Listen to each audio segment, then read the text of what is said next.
Bienvenidos a este panel que hace parte de los contenidos del Gran Foro de Negocios Forbes 2020.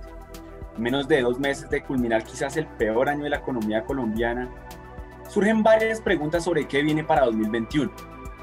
En este espacio haremos un análisis macroeconómico y de perspectiva sobre qué viene para el próximo año, quizás cuáles son los mejores portafolios de inversión y cómo será la recuperación no solo local, sino global.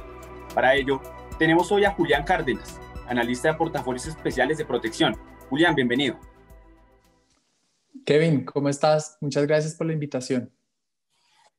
Julián, quisiera empezar hablando, en esta charla un poco sobre la economía global. Este año fue un año muy duro para la economía, no solo local, sino global. Y quería preguntar, ¿cuáles son las expectativas de recuperación a mediano plazo en un momento en que todavía sigue la incertidumbre? Bueno, la economía global se paralizó a comienzos de este año con la llegada del COVID-19, que nos llevó a estar en las casas. Se dio una parálisis de la industria y de muchos servicios que para nosotros son muy cotidianos, no solo en el mercado local, sino también a nivel internacional. Entonces, esto obligó a que las autoridades tuvieran que salir al frente, ayudar a las economías, dando ayuda monetaria, como lo hicieron los bancos centrales, pero también los gobiernos a través de ayudas fiscales en distintos canales. Y eso pues ha ayudado al día de hoy pues a tener una perspectiva un poco menos mala. Pero en general pues el escenario es históricamente malo, con una contracción que se espera para el mundo de más de 4%, lo cual pues realmente no hay como un antecedente a nivel global de las magnitudes de esta crisis de la pandemia del COVID-19.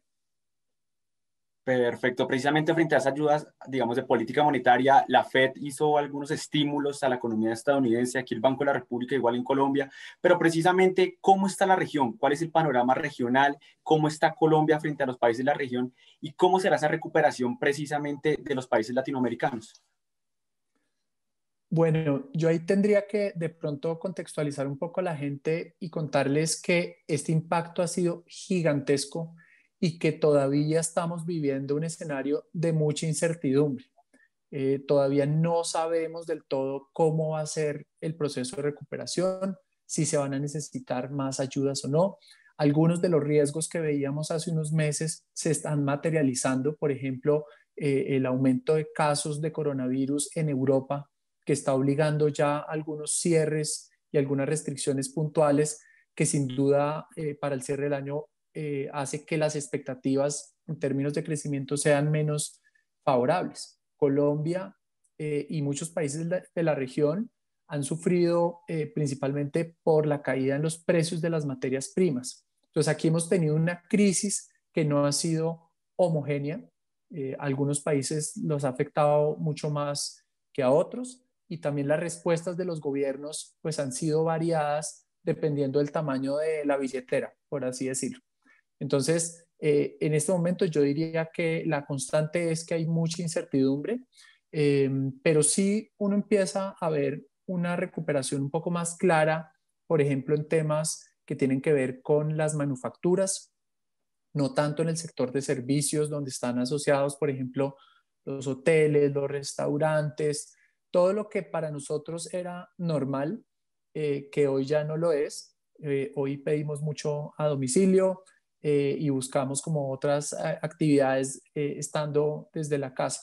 Entonces el escenario para las economías emergentes pues va a depender mucho de la magnitud de respuesta de las autoridades de cada país y también cómo evoluciona el entorno internacional. Afortunadamente, desde el mes de marzo, pues hemos visto mejores datos en términos de crecimiento frente a las expectativas. Hemos visto niveles de inflación un poco más altos, precios de las materias primas poco mejores, y eso pues nos hace ser optimistas en medio de un escenario que seguro para el cierre del año va a seguir siendo muy regular. Precisamente, digamos, en España, bueno, en algunos países de Europa ya vino un nuevo confinamiento, en un eventual confinamiento en América Latina que claramente se podría dar. ¿Cómo sería ese rebote de la economía? ¿Realmente se tardaría un poco más o iría en línea con las expectativas que tiene quizás el Banco de la República o el Ministerio de Hacienda, por ejemplo, en Colombia? Un escenario similar al que vimos en febrero y marzo, la verdad, en este momento no lo contemplamos y ojalá que no llegue, porque el impacto económico sería devastador.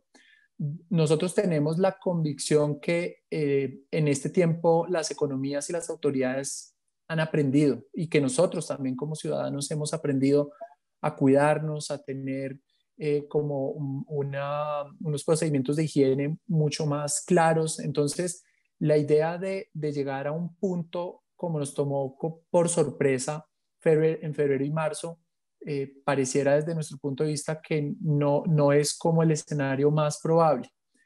Pero sí hay que tener en cuenta que el rebrote y digamos el aumento de la capacidad de las unidades de cuidados intensivos es una realidad y por eso no descartamos de pronto algunos cierres parciales o algunas medidas como las que se están estableciendo de alguna medida en Europa y en otros países donde no permiten, por ejemplo, que las personas vayan a eventos públicos o que después de cierta hora no pueden ir a los restaurantes o que tengan algunos protocolos para evitar mayor contagio. Esas medidas igual como no es lo normal y generan gastos para los comercios y ciertas industrias, pues se espera que eso tenga un impacto en la economía y eventualmente en los precios. Pero la variable más importante a tener en cuenta desde mi punto de vista en este momento para muchos países en Latinoamérica y en especial en Colombia tiene que ver con la tasa de desempleo, porque la tasa de desempleo llegó a unos niveles históricamente altos. Frente a ese pico hemos mejorado un poco con la apertura y con ciertas flexibilidades que tiene el mercado laboral, puntualmente, digamos, en los Estados Unidos. Pero en el caso de Colombia, pues la tasa de desempleo sigue siendo muy alta. Y si tenemos una tasa de desempleo alta, pues el consumo no va a ser lo suficientemente fuerte. Los impuestos, los que se recaudan, puede que no sean los suficientes. Entonces ahí vamos a tener, digamos que una economía todavía cojeando en el 2020 y posiblemente empezando el 2021.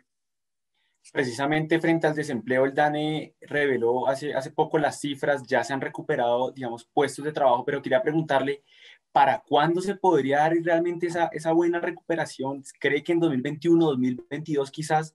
¿Y para cuándo se podrían retomar buenas cifras en materia de empleo? Bueno, el impacto en el mercado laboral ha sido gigantesco. Nunca habíamos visto un golpe tan fuerte a nuestra economía y hemos visto un impacto tanto en el empleo formal como en el empleo informal. El empleo informal, digamos que fue el que sufrió más porque de alguna forma, pónganse a pensar en las personas que trabajan en la calle vendiendo dulces o que tienen trabajos del día. Estas personas de un día para otro quedaron realmente sin trabajo. Entonces los ingresos pues obviamente cayeron de una manera dramática. En la recuperación, en la reapertura, curiosamente lo que hemos visto es que el empleo informal es el que se ha incorporado más rápido, mientras que el empleo formal en las empresas, en la industria, pues las personas no salen a contratar rápidamente hasta que no vean cifras lo suficientemente buenas que les permitan tener como mayor fuerza laboral. Entonces, realmente nosotros vemos que es muy difícil que la economía vuelva a los niveles previos de la crisis antes del 2022. posiblemente hasta finales del 2022 es que vamos a volver a estar en el nivel que teníamos previo a la crisis. Entonces, hemos tenido recuperación, pero desde nuestro punto de vista un poco más lento de lo que quisiéramos. Julián, uno de los temas que se viene y que se va a tocar en diciembre es el tema de la discusión del salario mínimo. Vemos que la inflación va a estar proyectada quizás en 2, máximo un 2,5, y el tema de productividad, digamos, en un año atípico no es muy viable. ¿Cuál debe ser la fórmula para analizar este salario mínimo del 2021? Esa es muy buena pregunta.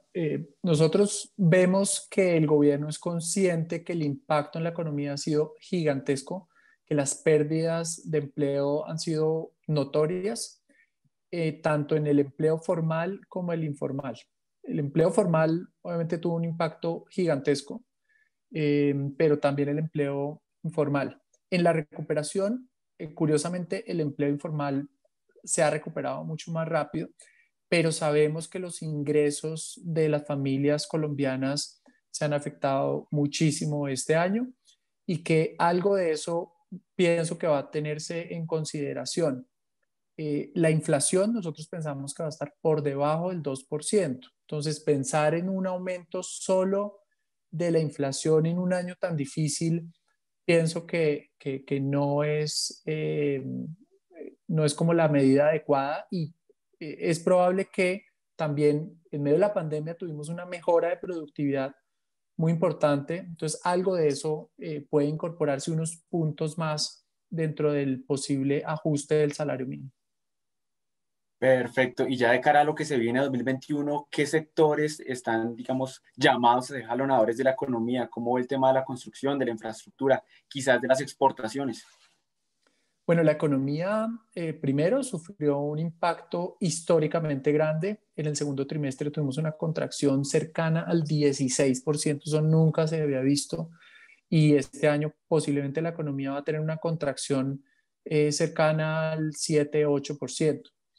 El impacto, como les decía, no ha sido homogéneo en los sectores. El tema de servicios, de turismo como tal, de restaurantes ha tenido un impacto muy, muy grande. El comercio también se afectó mucho.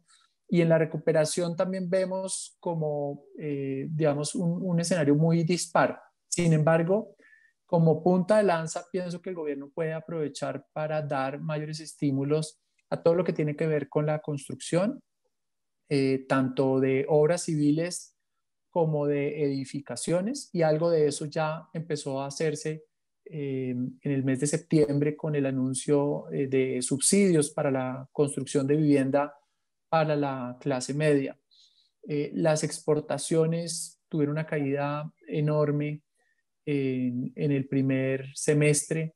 La caída en el precio del petróleo estuvo inclusive por debajo de los $20, ya va más por el lado de los $40. Entonces vamos a ver algo de recuperación también por el lado de las exportaciones y ojalá en general una recuperación de todos los sectores, porque desde un nivel tan bajo se va a sentir esa recuperación. Y lo que sin duda sí estamos cruzando los dedos es que no tengamos que cerrar nuevamente la economía, porque eso sí sería un golpe bajo a la recuperación. No la contemplamos en este momento y de nuevo pensamos que hemos aprendido en todos estos meses a cuidarnos más, a tener precauciones y protocolos que nos permitan tener una vida, entre comillas, normal en una fase de recuperación que puede extenderse fácilmente en los próximos 2 años. Uno de los temas claves de la recuperación es la confianza del consumidor. Fedesarrollo ya ha dicho que la confianza está en niveles muy bajos. ¿Cómo recuperar esa confianza y ese consumo interno que realmente nos llevó a crecer tanto, por ejemplo, en 2019? Bueno, la confianza se ha deteriorado por dos factores. Uno, por las condiciones actuales de las familias. Muchas familias han perdido sus empleos y si no han perdido sus empleos, sus ingresos sí se han disminuido de una manera importante. Y también cuando a los consumidores les preguntan frente a las expectativas a futuro, que es lo que incorpora estas encuestas de Fedesarrollo, pues el futuro en este momento es muy incierto. Si te pones a pensar, lo que pensábamos hace 3 meses o hace 6 meses del futuro era completamente incierto. Hoy tenemos un poco más de claridad, pero los rangos en expectativas en términos de crecimiento, de inflación, de inversión, de exportaciones, siguen siendo muy grandes. Y a eso pues sumarle el ingrediente político. Estamos en plena definición electoral en los Estados Unidos y aún no tenemos claro cuántas semanas más vamos a tener que esperar para saber quién va a estar al cargo de presidente en los Estados Unidos. Entonces, nosotros somos optimistas, pensamos que las condiciones para los consumidores vienen mejorando, las tasas de interés de alguna forma se están transmitiendo mucho más rápido en la economía y eso es un alivio, pero ese alivio no es completo y solo va a ser completo hasta que tengamos la vacuna y de alguna forma a disposición. Y eso puede tardar 6 meses, 9 meses, puede demorarse un año, no sabemos con exactitud. Entonces vamos a tener un 2021 todavía muy incierto, más parecido, diría yo, a la segunda parte del 2020.